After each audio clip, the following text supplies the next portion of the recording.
Hi guys, Matt Lemke here with Through Gamer Goggles, and today we're going to take a look, talk about Senshi. This is a 5-minute review, maybe 10.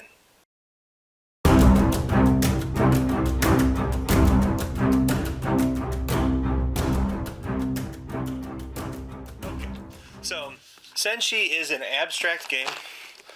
I'm annoyed. I put my lid on backwards.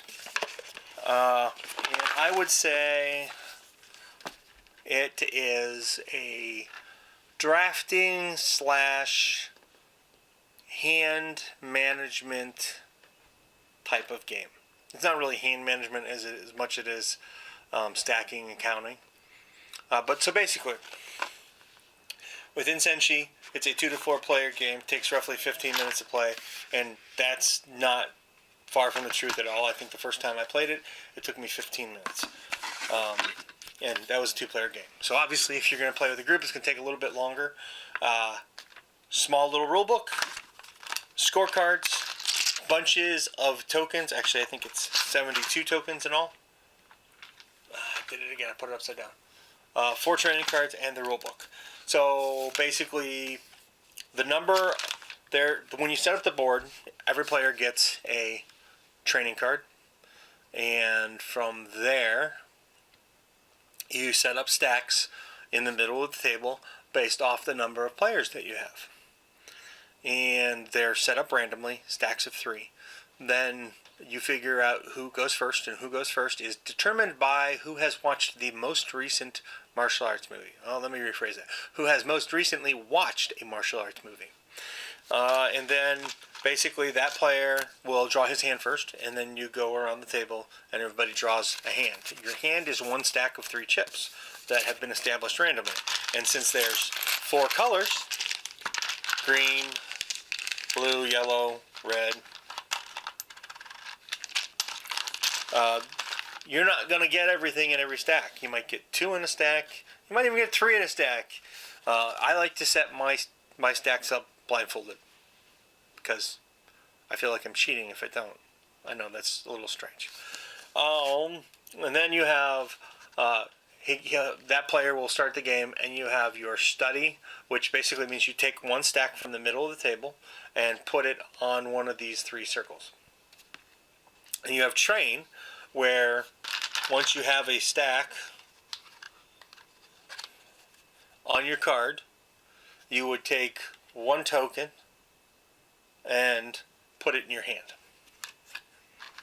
And that's a strategy thing for getting the same colors on multiple stacks. And then you play a tile. When you play a tile, you're scoring. You put the tile on its associated color.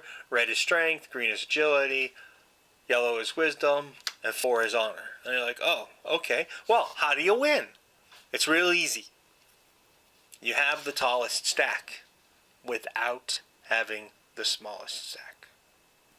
Got it? You lose if you have the smallest stack. You win if you have the tallest stack without the smallest stack. With that said, there's a tremendous amount of strategy in this abstract game. Games are short. The last turn of the game is actually determined by the player who takes the last stack from the middle of the table. And then play goes around until that player finishes their next turn. Now, back up to scoring real quick. You play a tile from your hand to the stack. And what happens is, let's say I play a red, and I've got a red, and a red here. All 3 of those red would go to my stack. But the other players sitting around the table, if they have red on the top of their stack, they score that tile as well. That's where the strategy comes in. Do I train and take a tile off their stack and put it in my hand to play it so I get those 2 and I have 3? Or do I let them have their points thinking I'm being helpful or whatever? Now, with that said, Senshi is an amazing game. I mean, it's so easy to learn. It's one of those games that is simple to learn and takes a long, long time to truly understand. I played the game now probably half a dozen times with about 7 different people. And I tell everyone this now. Don't judge it after playing one game, especially if it's a 2-player game, because you're not going to see it. You're going to be like, oh, this is silly. It is a perfect game for between other games while you're waiting at a Magic tournament or something between rounds.